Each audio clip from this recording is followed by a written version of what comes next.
Good evening friends, my name is Anu Chaudhary and welcome back to my channel Quality MPS Simplifies। इससे पहले मैंने CAG के लिए complete videos on CAG और important facts जो कि रिलेटेड थी यूपीएससी या यूपीएससी एंड बीपीएससी से रिलेटेड, उसके लिए मैंने एक वीडियोस अपलोड की थी और आप लोगों ने बहुत अच्छे से उसको देखे हुए हैं और काफ़ी अच्छा रिस्पॉन्स रहा आपका। तो आज मैं ये नेक्स्ट वीडियो बना रही हूँ जिसमें कि हम बात करेंगे प्रेसिडेंट ऑफ इंडिया के बारे में। कंप्लीट इन्फॉर्मेशन मैं आपको यहाँ पे दूँगी जिसके related UPSC UPPSC and BPSC के बारे में। ठीक है, तो आइए क्या क्या चीज़ें हम इसमें देखने वाले हैं। सबसे पहले एक बार रिव्यू कर लेते हैं। आर्टिकल्स क्या है, इनके पोजीशंस क्या है, इलेक्शंस ऑफ प्रेसिडेंट कैसे होते हैं, वो चीज़ें देखेंगे। उसके बाद से इलेक्शन ऑफ प्रेसिडेंट की जो है फार्मूला से क्वेश्चन पूछे जाते हैं, कैसे उनके इलेक्शंस होते हैं। ठीक है, उसके बाद से जो है क्वालिफिकेशन उनके क्या होते हैं। ठीक है, टर्म्स ऑफ रिमूवल उनका कैसे होता है। ठीक है, उसके बाद से पावर एंड फंक्शन क्या होता है। फिर डिफरेंट पावर जो होते हैं उसके बारे में हम डिस्कस करेंगे। इमरजेंसी पावर क्या होता है, कुछ मिसलेनियस टॉपिक्स को डिस्कस करेंगे। ठीक है, और उसके बाद से सिविल फोर्सेज एक्ट, ये चीज़ें होंगी। हमारा इंपॉर्टेंट प्रेसिडेंट जो है कौन कौन रहे हैं और करंट में भी हमारे प्रेसिडेंट कौन सा। उसके बाद से पीवाई क्यू प्रेसिडेंट क्या क्या चीज़ें पूछी गई हैं, जिसमें कि यूपीएससी प्रीलिम्स के पीवाई क्यू को हम देखेंगे और यूपीएससी मेंस में क्या चीज़ें पूछी गई है प्रेसिडेंट से, और फिर देखेंगे यूपीपीएससी के पीवाई क्यूज़ क्या क्या पूछे गए हैं। ठीक है, तो इन सारी चीज़ों को डिटेल्स में कवर करेंगे। एक रिव्यू मैंने आपको दिखा दी कि इस वीडियो में हम क्या क्या डिस्कस करने वाले हैं। ठीक है, तो आइए एक एक करके सारी चीज़ों को देखते हैं। सबसे पहले प्रेसिडेंट ऑफ इंडिया की अगर बात करें तो प्रेसिडेंट ऑफ इंडिया से रिलेटेड इंपॉर्टेंट जो पॉइंट्स आपको याद रखना है, वही चीज़ याद रखना है कि फर्स्ट सिटीजन ऑफ इंडिया होते हैं। ये कॉमन चीज़ें होती है जो सबको पता होती है। तो फर्स्ट सिटीजन ऑफ इंडिया कौन है, तो प्रेसिडेंट ऑफ इंडिया। ठीक है, उसके बाद से नेक्स्ट आप देखेंगे इंपॉर्टेंट आर्टिकल। दूसरा क्वेश्चन जो आपका बनेगा इंपॉर्टेंट आर्टिकल इनका। तो इंपॉर्टेंट आर्टिकल जो है 52 से लेकर 78 जो है आर्टिकल है आपका कौन सा, तो 52 से लेकर 78 आर्टिकल है। पार्ट इंपॉर्टेंट है, तो पार्ट कौन सा है, तो पार्ट 5 ऑफ द कॉन्स्टिट्यूशन। और पार्ट 5 में क्या होता है, तो यूनियन गवर्नमेंट, और यूनियन गवर्नमेंट के साथ में ही हमारे कौन आते हैं, तो प्रेसिडेंट आते हैं। तो क्या क्या चीज़ें अभी तक हमने देखा। सबसे पहले प्रेसिडेंट ऑफ इंडिया क्या होते हैं, तो फर्स्ट सिटीजन ऑफ इंडिया होते हैं। और प्रेसिडेंट ऑफ इंडिया के आर्टिकल की अगर बात करें तो 52 से लेकर 78 के बीच में इनका आर्टिकल होता है। पार्ट कौन सा है, तो पार्ट 5 ऑफ द कॉन्स्टिट्यूशन। ठीक है, आई होप कि यहाँ तक चीज़ें क्लियर होंगी। नेक्स्ट हम बात करते हैं इनकी पोजीशंस के बारे में। तो पोजीशंस की अगर बात करें तो पोजीशन में जैसे देखेंगे आप, कॉन्स्टिट्यूशनल हेड ऑफ स्टेट होते हैं। कौन होते हैं, कॉन्स्टिट्यूशनल हेड ऑफ स्टेट होते हैं। उसके बाद से नेक्स्ट पॉइंट जो याद रखना है आपको, नॉमिनल एग्जीक्यूटिव होते हैं। Nominal executive, real power lies with the council of ministers.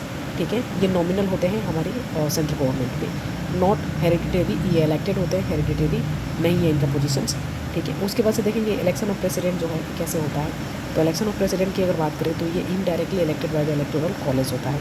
ठीक है, और indirectly elected by the electoral college, इसमें ये चीज़ भी पूछा जाता है आपसे कि इलेक्टोरल कॉलेज में कौन कौन इंक्लूड होता है। तो ये चीज़ें आपको याद रखना है कि इलेक्टेड मेंबर ऑफ, जैसे कि Lok Sabha and Rajya Sabha plus state legislative assembly, not council, और नॉमिनेटेड मेंबर इसमें नहीं होते हैं। ठीक है, तो दो चीज़ें आपको याद रखना है, कौन कौन नहीं होते हैं।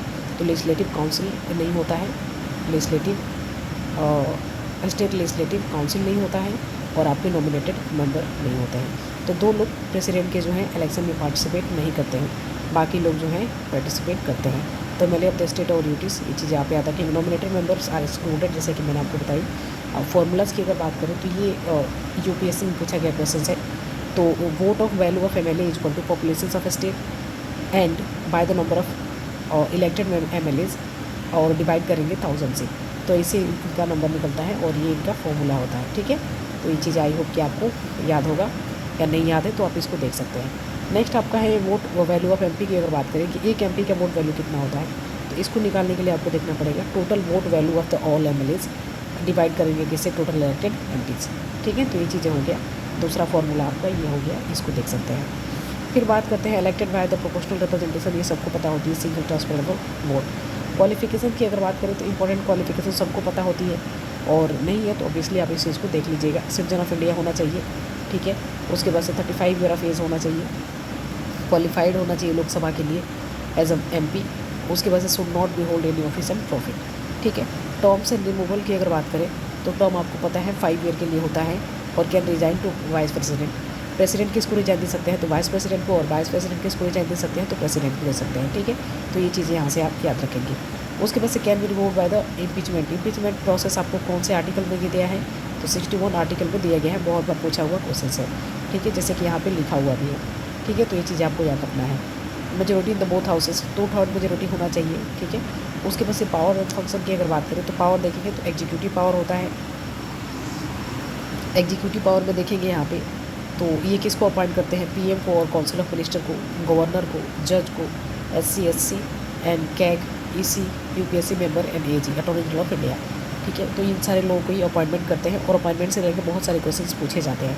एडमिनिस्टर बात करेंगे यहाँ पे किसके द्वारा किया जाता है, यूटीज वाया जो है लेफ्टिनेंट गवर्नर एडमिनिस्ट्रेटर, ठीक है। तो ये चीज़ें हो गई। लेजिस्लेटिव पावर की अगर बात करें तो आपको पता है कि कभी भी लोकसभा में जो है बिल डेडलॉक हो जाता है तो उस टाइम पे जॉइंट सिटिंग जो बुलाते हैं, समन करते हैं, कौन करते हैं, तो प्रेसिडेंट करते हैं। समन हो गया, प्रोरोग हो गया, डिसॉल्व हो गया Lok Sabha, address parliament at the first session, तो ये सारे काम किसका होता है, तो ये प्रेसिडेंट का काम होता है। और ये राज्यसभा में 12 मेंबर को क्या करते हैं, नॉमिनेट करते हैं। और 2 एंग्लो इंडियन को नॉमिनेट किया जाता था, बट अभी ये 104 कॉन्स्टिट्यूशनल अमेंडमेंट एक्ट के थ्रू इसको क्या कर दिया गया है, हटा दिया गया है। तो अभी जो है 2 एंग्लो इंडियन जो है इनको प्रेसिडेंट नॉमिनेट नहीं करते हैं, ठीक है। तो ये चीज़ आपको याद रखना है। और अमेंडमेंट आपसे पूछी जा सकती है, तो कौन सी अमेंडमेंट है, 104 constitutional amendment act. Assent bill की अगर बात करें तो ऑर्डिनरी बिल हो गया, मनी और कॉन्स्टिट्यूशनल बिल हो गया।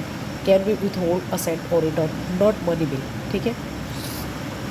सॉरी, मनी बिल यहाँ पे क्या होगा, जो है रिटर्न नहीं किया जा सकता है, ठीक है। जुडिशियल पावर की अगर बात करें तो पार्डनिंग पावर जैसे कि हो गया 7(2) पार्डन रिप्लाई डिस्पाइट्स लिमिट और कमिट, तो ये सारे पावर्स जो है पैरेलली आप देखेंगे तो गवर्नर के पास भी होता है। बट एक चीज़ पावर नहीं होती है गवर्नर के पास, जो कि डेथ सेंटेंस जो होता है उसको माफ़ करने की पावर गवर्नर के पास नहीं होती है। फॉर कोर्ट की बात करें तो कोर्ट मार्शल हो गया, डेथ सेंटेंस हो गया, offences under the union laws.